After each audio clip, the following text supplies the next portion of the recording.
ஹரே கிருஷ்ணா.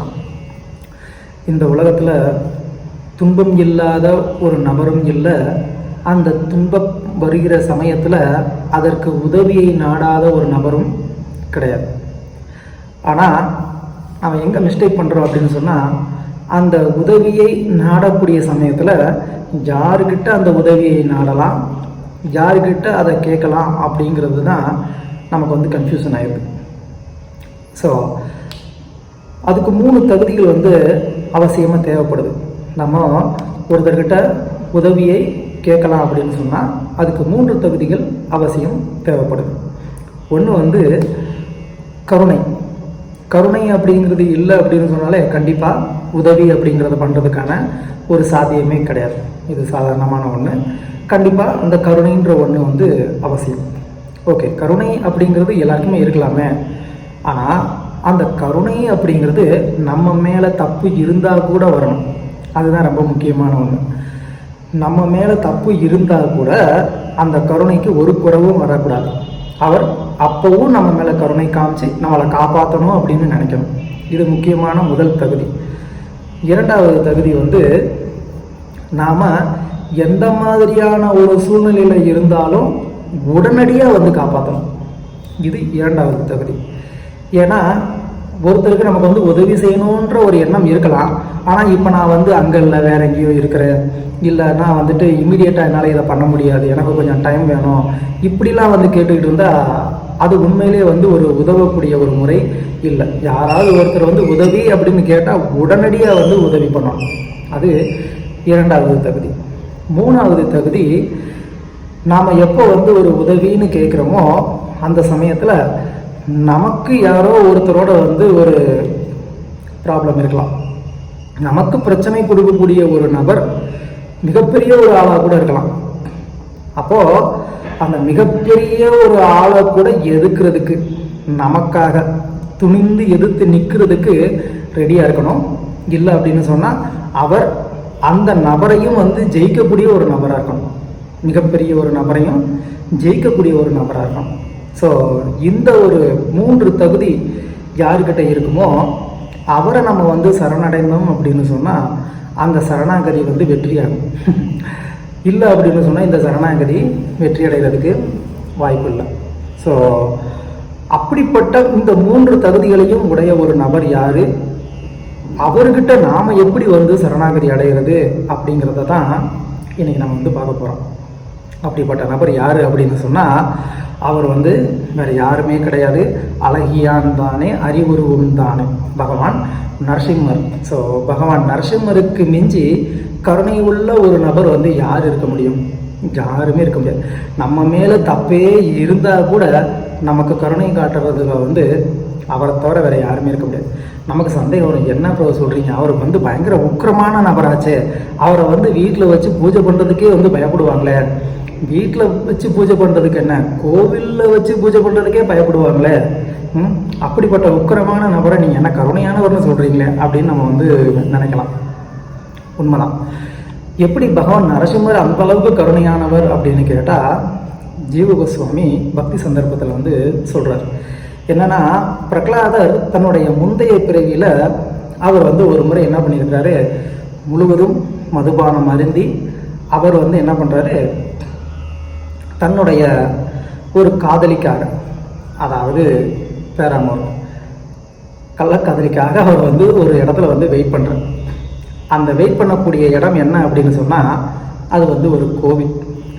அவர் மது அருந்திருக்கிறாரு, கோவிலுக்குள்ளே இருக்கிறாரு, அதுவும் தன்னுடைய கள்ளக்காதலிக்காக வெயிட் பண்ணிக்கிட்டு இருக்கிறாரு. அப்போ அவர் பார்க்குறாரு, இல்லைன்னா அந்த அளவுக்கு சுத்தமாக இல்லையே, நான் என்ன பண்ணணும், இந்த இடத்த கொஞ்சம் நீட்டாக வச்சுருந்தா தான் என் காதலிக்கு எனக்கு அது இன்ட்ரெஸ்ட்டாக இருக்கும், பிடிக்கும் அப்படின்னு சொல்லி என்ன பண்ணுறாரு, அந்த இடத்த அவர் க்ளீன் பண்ணுறாரு.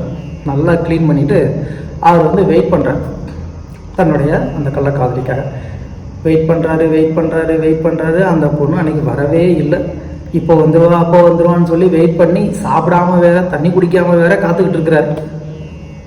அப்போது அந்த மாதிரி அந்த பெண்ணுக்காக அந்த நாள் முழுவதும் அவர் காத்திருந்ததுனால அவருக்கு மிகப்பெரிய ஒரு நன்மை கிடைத்தது. என்ன நன்மை அப்படின்னு சொன்னால், அவர் அடுத்த பிறவியில் பக்த பிரகலாதனாக பிறக்கிறார். எதுக்கு? சம்மந்தமே இல்லையே. ஒருத்தர் வந்து ஏதோ ஒன்றுக்காக காத்து கடந்து அவர் வந்து ஒரு அவ்வளோ பெரிய ஒரு பக்தர் ஆகிறதுக்கு என்ன சம்மந்தம் அப்படின்னு கேட்டால், அவர் தூய்மை செய்த அந்த கோவில் வந்து பகவான் நரசிம்மருடைய கோவில். அவர் தூய்மை செய்த தினம் பகவான் நரசிம்மர் வந்து அவதாரம் செய்த தினம். ஸோ அவர் அன்னைக்கு அசுத்தமாக இருந்தால் கூட பகவானுடைய கோயிலை வந்து சுத்தம் பண்ணார். அவர் வந்து வேற எதுக்கோ விரதமாக இருந்தால் கூட, சாப்பிடாம இருந்தால் கூட, அது பகவானுடைய அவதார தினமாக இருந்ததுனால பகவான் வந்து என்ன எடுத்துக்கிட்டாரு, இவன் என்னுடைய அவதார தினத்தில் அவன் வந்து உபவாசம் இருந்தான், என்னுடைய கோவிலை வந்து சுத்தம் பண்ணியிருக்கான் அப்படின்னு சொல்லி என்ன பண்ணியிருக்கிறாரு, அவனுக்கு பக்த பிரகலாதன் அப்படிங்கிற ஒரு மிகப்பெரிய ஒரு பதவியை வந்து கொடுத்துருக்கிறார். பக்த பிரகலாதன் அப்படின்னா சாதாரணமான ஒரு ஆள் கிடையாது. யுதிஷ்டருடைய ராஜ்யசபா, அவர் வந்து ராஜசூய யஜ்யம் பண்ணார். அந்த ராஜசூய யஜ்யத்தில் வந்து கிருஷ்ணருக்கு வந்து அரியணை கொடுத்து கிருஷ்ணரை உட்கார வச்சிருக்கிறாங்க. அப்போ நாரதரும் அங்கே இருக்கிறார். நாரதர்கிட்ட யுதிஷ்டிரர் வந்து கேட்குறார், இந்த மாதிரி பகவான் வந்து பாரபட்சமானவராக இருக்கிறாரே அப்படிங்கிற மாதிரியான ஒரு கேள்வியை கேட்குறார். அதுக்கு பதில் சொல்லக்கூடிய விதத்தில் நாரதர் வந்து அங்கே யாருடைய சரித்திரத்தை சொல்கிறாரு, பகவான் நரசிம்மருடைய சரித்திரத்தை சொல்கிறார். இல்லை, பக்த பிரகலாதனுடைய சரித்திரத்தை சொல்கிறார். பக்த பிரகலாதனுடைய சரித்திரத்தை கிருஷ்ணரே உட்காந்து கேட்குறார். அப்படின்னா அப்பேற்பட்ட ஒரு ஸ்தானத்தை பகவான் வந்து கொடுக்குறார். யாருக்கு? ஒரு நியமமே இல்லாமல் ஒரு சேவையை வந்து பண்ண ஒரு சாதாரணமான ஒரு நபருக்கு. அப்போது பகவான் எந்த அளவுக்கு கருணை வாய்ந்தவர் அப்படிங்கிறத நம்ம வந்து இதிலிருந்து புரிஞ்சுக்கலாம். அது மட்டும் இல்லை, இரண்யகசிபு பகவானை வந்து வதம் பண்ணணுன்ற ஒரு குறிக்கோளையோடையே வந்து வாழ்ந்தவன், அதுக்காகவே தபஸ் செய்தவன். அப்படிப்பட்ட அந்த இரண்யகசிபுவை வந்து பகவான் வந்து என்ன பண்ணார், தனக்கு தன்னுடைய ரொம்ப பிரியமான தன்னுடைய மனைவிக்கு சொந்தமான பிரியமான ஒரு இடம் என்ன, பகவானுடைய மடி தொடை. அங்கே யார் உட்கார முடியும்? லக்ஷ்மி தேவி தான் உட்கார முடியும். அதை தவிர்த்து இன்னொருத்தர் உட்கார்றதுக்கு வந்துட்டு வாய்ப்பு இருக்கா? அதுவும் பகவான் நரசிம்மருடைய மடியில். ஆனால் பகவான் வந்து என்ன பண்ணுறாரு, தன்னுடைய மனைவி அமரக்கூடிய அந்த மடியில் வந்து இரண்யகசிபுக்கு வந்து இடம் கொடுக்குறார். என் மடியில் நீ வந்து உட்காந்துப்போ அப்படின்னு சொல்லி. இரண்யகசிபு தன்னுடைய மடியில் வந்து உட்கார விட்டு, தொடையில் உட்கார விட்டு, விளையாட விட்டு வேடிக்கை பார்க்குறார். இந்த ஒரு பாக்கியம் யாருக்கு கிடைக்கும்? இப்போ நம்ம நினைக்கலாம், பிரபு அது விளையாட்டா பிரபு, அவனை மடியில் உட்கார வச்சு அவன் வயிற்ற கிழிச்சு குடலை எடுத்து மாலையாக போட்டாரே பிரபு, அது எப்படி நீங்கள் வந்து ஒரு உயர்ந்த ஒரு ஸ்தானமாக நீங்கள் சொல்ல முடியும் அப்படின்னு நம்ம நினைக்கலாம். இல்லை, பகவான் எப்போதுமே சமமாக இருக்கிறாரு, எல்லாத்துக்கும் சமமாக இருக்கிறாரு. அவருக்கு வந்துட்டு லக்ஷ்மி தேவியும் ஒன்று தான், பிரகலாதனும் ஒன்று தான், இரண்யகசிபுவும் ஒன்று தான். லக்ஷ்மிக்கும் தன்னுடைய மடியில் இடம் கொடுக்குறாரு, பிரகலாதனையும் தன்னுடைய மடியில் உட்கார வைக்கிறாரு, இரண்யகசிபுவும் தன்னுடைய மடியில் உட்கார வைக்கிறார். அவர் எங்கேயாவது பாரபட்சம் காட்டுறாரா? பகவான் பாரபட்சமே காட்டலை. அப்புறம் ஏன் வதம் பண்ணாரு அப்படின்னு சொன்னால், நமக்கெல்லாம் வந்து ஒரு எடுத்துக்காட்டு காட்டுறதுக்காக என்ன பண்ணுறாரு பகவான் அதை பண்ணுறாரு. ஏன்னா தர்மப்படி வாழ்கிறவங்களுக்கு பகவான் அவரையும் மடியில் உட்கார வச்சுக்கிறாரு, ஆனால் அன்போடு உட்கார வச்சுக்கிறாரு. தர்மம் இல்லாமல் அதர்மப்படி வாழ்கிறவங்கள என்ன பண்ணுறாரு, அவங்களையும் தங்களுடைய மடியில் உட்கார வச்சுக்கிறாரு, ஆனால் என்ன பண்ணிடுறாரு, கிழிச்சிடுறாரு. ஆனால் ரெண்டு பேருக்குமே காட்டக்கூடிய கருணை அப்படிங்கிறது ஒன்று தான். பகவானுடைய ஹிருதயத்திலிருந்து வெளியில் வரக்கூடிய அந்த கருணை அப்படிங்கிறது ஒன்று தான். அதுக்கு வந்து வித்தியாசம் எதுவுமே கிடையாது. ஆனால் அந்த கருணை வெளிப்படக்கூடிய விதம் வந்து வேற மாதிரி இருக்கலாம். பிரகலாதனும் வந்து பகவான் நரசிம்மருடைய லோகத்தை அடைஞ்சாரு, இரண்யகசிபுவும் பகவானுடைய லோகத்தை அடைஞ்சாங்க. ரெண்டு பேருமே அடைஞ்சாங்க. ரெண்டு பேருக்குமே வந்து வேற வேற கதி கிடைச்சது அப்படிங்கிறது இல்லை, ஒரே கதி கிடைச்சது. ஆனால் பகவான் அதை கொடுத்த விதம் வேற மாதிரி இருந்தது, அவ்வளோதான். அதுவும் எதுக்காக, நம்மளை போன்றவர்களுக்கு வந்துட்டு அந்த ஒரு தர்மப்படி நடக்கணுங்கிற அந்த ஒரு விஷயத்தை கற்றுக் கொடுக்கணும் அப்படிங்கிறதுக்காக. ஸோ அதனால் பகவான் மிகவும் கருணை வாய்ந்தவர். நம்ம அவரை வேணான்னு நினச்சாலும் சரி, அவரை எதிரியாக நினச்சாலும் சரி, அவரை கண்டுக்காமலே இருந்தாலும் சரி, அவர் நமக்கு காட்டக்கூடிய கருணையை எப்போதும் காட்டிக்கிட்டே தான் இருக்கிறாரு. அந்த விதத்தில் பகவான் நரசிம்மர் அப்படிங்கிறவர் கருணையில் உயர்ந்தவர் அப்படிங்கிறத நம்மளால் வந்து புரிஞ்சுக்க முடியும். ஓகே, அடுத்த குணம், உதவிக்கு அழைக்கும் போது என்ன பண்ணணும், இமீடியட்டாக வரணும் அப்படிங்கிறது. ஸோ பகவான் நரசிம்மர் எப்போ பிரகலாதன் என்னுடைய பகவான் இந்த தூண்லையும் இருக்கிறாரு அப்படின்னு சொன்ன உடனே பகவான் என்ன பண்ணார், அந்த தூணில் இமீடியட்டாக வந்து தோன்றினார். அங்கே வந்தார், வந்து தன்னுடைய பக்தனை ப்ரொடெக்ஷன் பண்ணார். இப்போ பகவான் வந்து அந்த தூண்லேருந்து தான் வெளியில் வந்திருக்கணும்னு அவசியம் கிடையாது. இரண்யகசிபுவுடைய வரப்படி அவர் வந்து யாருக்கும் பிறந்திருக்கக்கூடாது, அவ்வளோதான். ஸோ அவர் வந்து அந்த அரண்மனையிலேயே இருக்கக்கூடிய வேற எந்த ஒரு வஸ்துவிலிருந்து வந்திருக்கலாம். அரண்மனையில் இருந்த ஒரு அரியணையிலிருந்து அவர் வந்து வெளியில் வந்திருக்கலாம். அங்கே இருந்த ஏதோ ஒரு உடை வால்லேருந்து வெளியில் வந்திருக்கலாம். ஒரு ஜக்கில் இருந்து வெளியில் வந்திருக்கலாம். என்ன வேணால் பண்ணியிருக்க முடியும் அவரால். ஏன் ஸ்பெசிஃபிக்காக தூணில் இருந்து வெளியில் வரணும்? ஏன்னா தன்னுடைய பக்தன் இங்கே நான் இருக்கிறேன்னு சொல்லிட்டான். அவனுடைய வார்த்தை வந்து பொய்யாகக்கூடாது. அதே நேரத்தில் நான் இங்கே இருக்கிறேன்னு சொன்னதுக்கப்புறமா நான் அங்கே இல்லாமல் இருந்தால் அது வந்து நல்லா இருக்கு.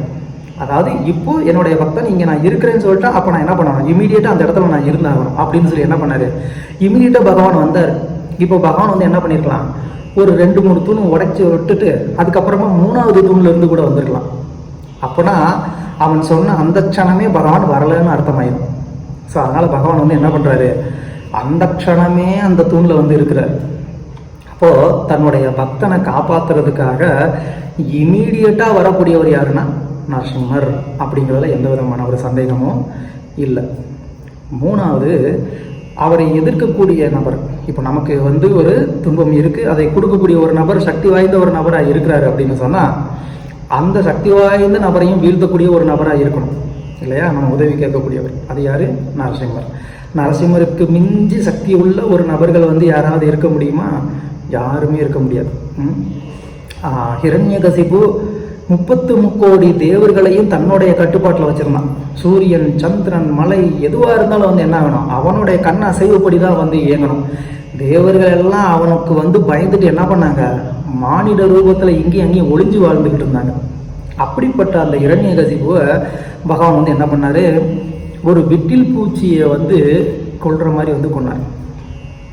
அது மட்டும் இல்லாமல் அதுக்கப்புறமா பகவான் நரசிங்கரை வந்து அடக்கிறதுக்காக சிவபெருமான் வந்து சரபேஸ்வரராக வந்து தோன்றி பகவான் நரசிம்மரை வந்து அடக்கிறதுக்கு வந்து முயற்சி பண்ணுறார். அவருடைய கோபத்தை குறைக்கலாம் அப்படின்னு சொல்லி அவர் ஒரு அந்த மாதிரி ஒரு அவதாரத்தை வந்து எடுக்கிறார். ஆனால் பகவான் வந்து என்ன பண்ணுறாரு?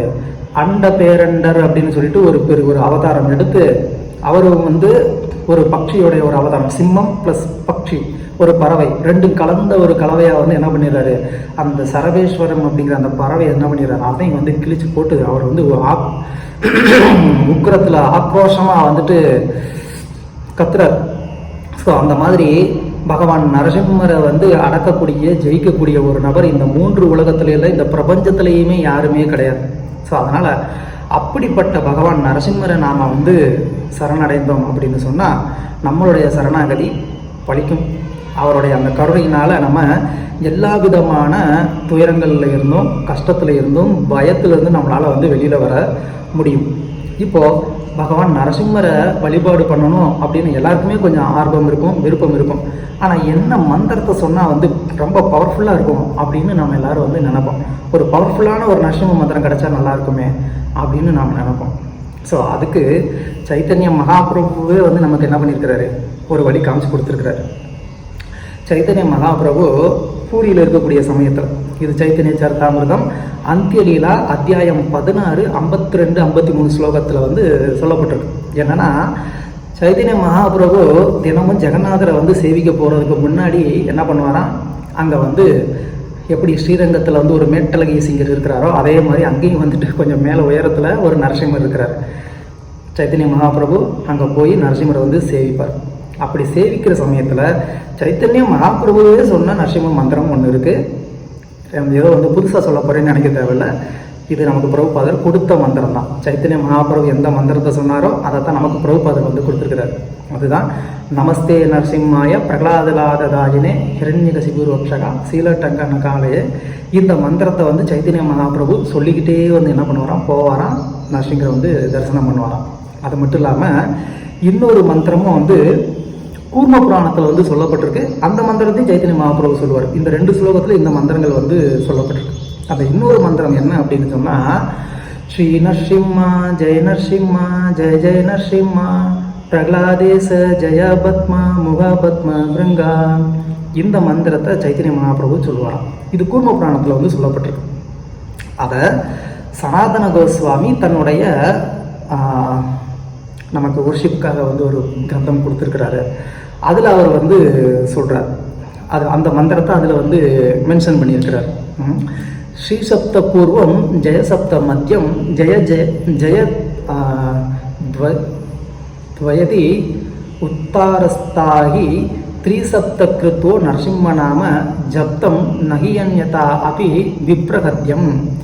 அதாவது இந்த ஸ்ரீநரசிம்மா ஜெயநரசிம்மா அப்படிங்கிற இந்த மந்திரத்தை யார் ஒருத்தர் வந்து 21 முறை வந்து ஜபம் பண்ணுறாங்களோ அந்த மந்திரத்தினுடைய சக்தியினால் ஒருத்தர் பிராமணனை கொன்ற பாவத்தில் இருந்தும் எல்லா விதமான பயங்களில் இருந்து வந்து விடுபடுறாங்க அப்படின்னு சொல்லி கூர்ம புராணத்தில் வந்து சொல்லப்பட்டிருக்கு.